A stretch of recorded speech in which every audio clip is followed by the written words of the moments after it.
I'm the real Henry Fraser. And don't worry, I won't be singing in this video. I can sing about as well as I can walk, to be honest. It's an amazing thing to watch my and my family's story portrayed on stage, but it's also quite strange. What helps is knowing that the show is made with authenticity and trying to properly understand what life has been like after my accident. I'm so happy that the Fraser family are going to exist all around the world. And I understand that some of those productions might feature actors who have not had the same lived experience as me. Maybe they don't have lived experience of disability at all. But in every case, it's important to me that the following 3 rules are upheld in the name of authenticity and doing my story justice. Rule number 1. Please refrain from inspiration porn. This is a real journey about a real family, and it doesn't exist solely to teach a non-disabled audience lessons or make people feel better about their lives. It exists to show us as real people with complex lives who are made more disabled by the society we live in. Which brings me to rule number 2. Research the social model of disability. There's a short video after this which talks more about that. But in short, it's the understanding that in order to find proper equality, it is society which needs to adapt disabled people, not the other way around. And finally, rule number 3. This show is a chance to invoke real change.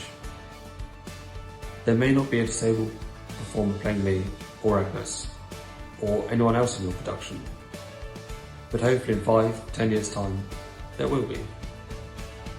Talking about disability and about the social model and how we need to change in order to give disabled people proper equality is integral to everything I do, including this show. So start the change now, and thank you for bringing my story to your stage. Hello, my name is Nickie Miles-Wildin, and I was Associate Director and Dramaturg on The Little Big Things. We approached The Little Big Things using the social model of disability. The social model of disability was created in 1981 by Mike Oliver, and it states that someone is disabled by the physical and attitudinal barriers that society places on them. For example, for Henry, as a wheelchair user, he becomes disabled when he can't enter a building the same as everyone else, when there are no ramps or no lift access. He's also disabled when people have the attitude that because he's a wheelchair user, he isn't as good as a non-disabled person. With the social model, we use language such as someone is a wheelchair user. They're not wheelchair bound, they're not confined to a wheelchair. They're a wheelchair user. We also say that people are disabled, or if not, then you are non-disabled rather than able-bodied.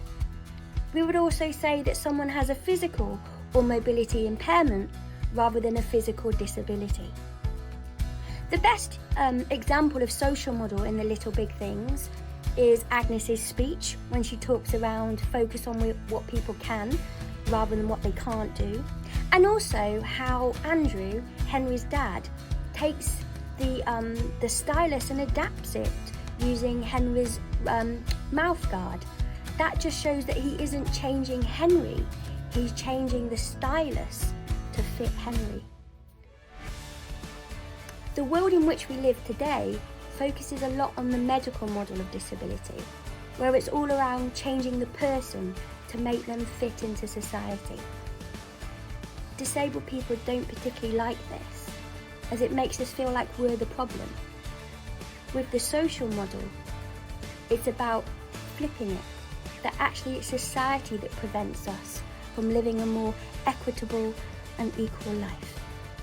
We hope you enjoy performing The Little Big Things.